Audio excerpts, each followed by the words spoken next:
5월 18일 목요일입니다. 오늘 함께 나눌 말씀은 민수기 23장 19절로 26절입니다. 교재에는 13절로부터 나와 있는데 제가 19절부터 읽도록 하겠습니다.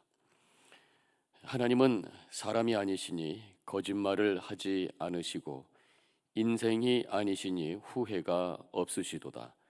어찌 그 말씀하신 바를 행하지 않으시며 하신 말씀을 실행하지 않으시랴.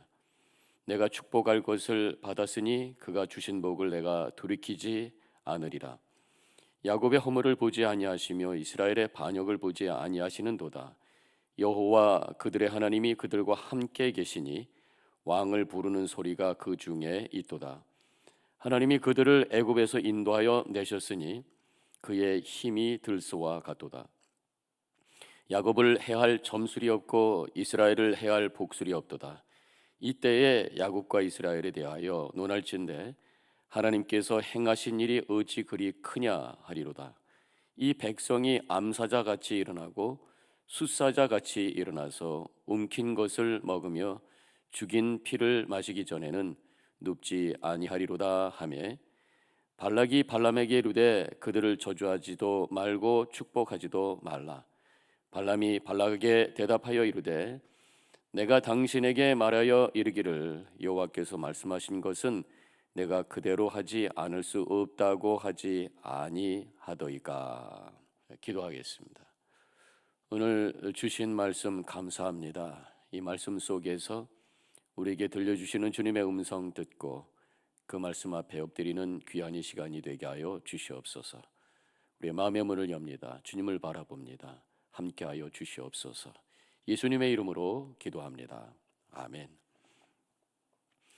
오늘 이 이야기는 이 발람과 발락이라고 하는 이 두 사람에 대한 이야기죠. 이름이 비슷해서 좀 헛갈리는데 이 발락은 모압의 왕이고 이 발람은 그 지역의 유명한 복술가였습니다. 복을 비는 사람이었어요. 근데 이 발락이 모압의 왕 발락이 이제 이스라엘 백성들이 광야 생활을 끝내고 자신들이 받은 가나안 땅을 향해 들어가는 그러한 여정 속에서 자기 나라의 땅을 지금 향해서 다가오고 있다라는 말을 듣고 걱정이 되고 두렵게 됐죠. 그래서 이 발람을 만나서 저들에게 저주의 메시지를 좀 선포해 달라고 부탁을 하게 됩니다. 그런데 발람이 입을 열기만 하면 축복의 선언이 나오는 것입니다. 하나님이 이 발람을 통해서 이스라엘 백성들을 오히려 축복하고 계신 것을 보게 되죠. 물론 발람은 이스라엘 백성들이 아닙니다. 그럼에도 불구하고 하나님께서 그를 통하여 당신의 백성 이스라엘을 축복하는 그러한 이야기가 나오고 있어요. 오늘 본문의 말씀은 발람이 이스라엘을 향해서 하나님께로부터 받은 이 축복의 메시지를 선포하는 이야기라고 할 수가 있습니다. 오늘 우리는 이 발람을 통해서 우리 하나님께서 당신의 백성 이스라엘을 축복하시는 그러한 모습을 보면서 당신의 백성을 사랑하시고 돌보시고 복 주시기 원하시는 그분이 바로 하나님이신 것을 깨닫게 됩니다. 19절 하나님은 사람이 아니시니 거짓말을 하지 아니하시고 인생이 아니시니 후회가 없으시도다. 어찌 그 말씀하신 바를 행하지 아니하시며 하신 말씀을 실행하지 않으시랴. 이렇게 쓰여져 있습니다. 인간과 비교하며 하나님이 누구신지를 선포하는 말씀이라고 할 수 있습니다. 하나님은 사람이 아니시니 거짓말하지 않으신다. 사람은 거짓말하는 존재다. 하나님은 거짓말하지 않는 분이시다. 우리 인간은 의식하건 또 의식하지 않던 또 크건 작건 또 하얗건 빨갛건 간에 어떻든 거짓말하는 존재라고 하는 것입니다. 그 거짓말하는 죄성을 가진 존재가 인간이라는 것입니다. 과거의 일을 기억할 때도 본인이 의식하지 않았음에도 불구하고 본인의 의도대로 과거의 기억을 이렇게 왜곡시켜서 말하게 돼요. 뭐 말을 복잡하게 했습니다만은 의도하지 않은 거짓말을 하게 된다는 거죠. 왜곡을 한다든가 과장을 한다든가, 그래서 이 사실로부터 조금 다른 얘기를 할 수 있는 것이 인간이 갖고 있는 속성이라고 하는 것입니다. 그런가 하면은 어떤 일이 생겼을 때 사람들은 추측을 하였죠. 그랬을지도 모른다. 근데 그것이 나중에는 거짓말로 둔갑이 되어 있다고 하는 것을 우리가 경험적으로 알고 있습니다. 그래서 무엇인가에 대해서 추측하는 말을 내가 하고 있으면 결국 거짓말을 만드는 일에 내가 동참하고 있다, 이렇게 생각하면 된다고 하는 것이, 인간은 이렇게 저렇게 해서 알지 못하는 사이에 어떤 때는 또 의도적으로 사실이 아닌, 진실이 아닌 이 거짓된 그런 표현들, 말을 하기도 한다고 하는 것이 우리의 현실이라고 하는 것입니다. 사실은 우리가 100% 진실만 말한다면 갈등이 없고 문제가 없을 텐데, 알지 못하는 사이에 이 거짓이 들어와서 그래서 오해가 되고, 그것 때문에 서로 또 화가 나고 갈등하고 싸우고, 그래서 많은 문제들이 우리 인간 사이에 일어나고 있다고 하는 것이에요. 하나님은 인간이 아니시니, 인간은 이렇게 거짓 의도하지 않았어도 거짓을 표현할 수 있는 그런 인간의 모습이지만, 우리 하나님은 거짓이 없는 분, 진리만 선포하는 분. 그래서 우리가 하나님의 말씀을 붙들고 있다고 하는 것이 바로 그런 차원에서, 우리는 부족해, 진실을 말할 줄 모르는 그런 부분이 있어요. 그렇지만 하나님의 말씀은 거짓이 없으시고 진실하시고 진리시기 때문에 그 하나님의 말씀을 꼭 붙들고 살아가는 것이 우리가 진실을 향한, 진리를 향한 진정한 길이다라고 하는 것을 우리는 고백해야 된다는 것입니다. 이 거짓은 사실 부족함에서 나오는 것이, 거짓은 뭔가 내가 원하는 것이 있을 때에 만들어지는 것이에요.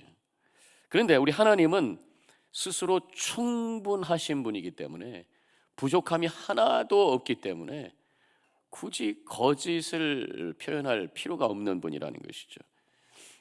그런가 하면 하나님은 거룩한 분이시기 때문에 이 거짓과 함께 공존할 수 있는 분이 아니에요. 이 거짓과 죄에 대해서는 민감하게 반응하시는 거룩한 하나님, 그래서 그 죄에 대해서, 그 거짓에 대해서 분노하시는 하나님, 그렇기 때문에 본인 스스로가 거짓을 만들 수 있는 분이 아니라고 하는 거죠.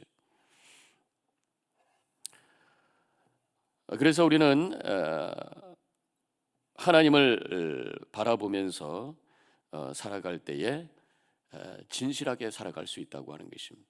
그래서 하나님 앞에 우리가 설 때에 거짓을 말할 수 없는 분이시기 때문에 우리는 정직하게 서야 된다는 거예요. 그래서 하나님 앞에 정직하게 서는 게 뭐냐? 오히려 내가 죄인이라고 하는 것을 고백하는 회개의 고백, 이것이 정직한 것이에요. 내가 의인인 것처럼 표현하는 것이 하나님 앞에는 진실하지 못한 거짓이 될 수 있다고 하는 것입니다. 정직하게 하나님 앞에 나아갈 때에, 즉 회개하며 나아갈 때에, 나를 위해 십자가에 달려 돌아가신 예수 그리스도의 그 보혈을 믿고 나아갈 때에 우리를 받아주시고, 우리를 죄 없다 하시고, 우리를 정결케 하시고, 우리를 거룩한 존재로 이끌어 주신다고 하는 것입니다. 계속해서 19절에는 또 이렇게 표현이 나오죠. 하나님은 인생이 아니시니 후회가 없으시도다. 후회하지 않는 분, 본인의 결정은 항상 옳고 온전하기 때문에 후회하지 않으세요.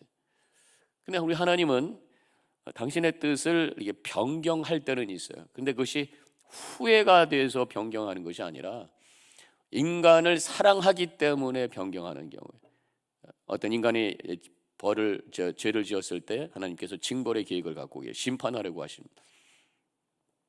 그런데 나중에 하나님의 마음을 바꾸시죠. 이스라엘 백성들의 여정 속에서도 하나님 앞에 범죄했을 때 하나님께서 징벌하십니다. 그때 모세가 하나님을 향해서 중보기도 하고 그 기도를 들으시고 그 심판의 계획을 바꾸시는데, 그것은 바로 인간에 대한 사랑, 인간을 향한 하나님의 그 마음 때문에 계획을 바꾸시고 징벌 대신 은혜로 함께 하시는 그러한 하나님의 모습을 보게 됩니다. 우리를 향한 하나님의 플랜도 원래는 영원한 벌이, 죄값은 사망입니다. 둘째 사망으로 우리는 던져질 수밖에 없어요. 그러나 십자가에 달리신 예수 그리스도의 그 보혈로 말미암아 하나님의 마음을 바꾸시고 우리를 받아주시고 딸이라 아들이라 삼아주시고 오히려 영원한 생명의 그 은혜를, 또 선물을 허락해 주셨다고 하는 것이죠. 얼마나 감사한지요. 하나님은 후회함이 없으신 분입니다. 그래서 그분이 말씀하신 것, 약속하신 것은 절대로 바꾸지 아니하시고 지키시는 온전한 하나님. 그래서 우리는 그분의 말씀을 붙들고 그분의 약속을 붙들고 살아가게 되죠.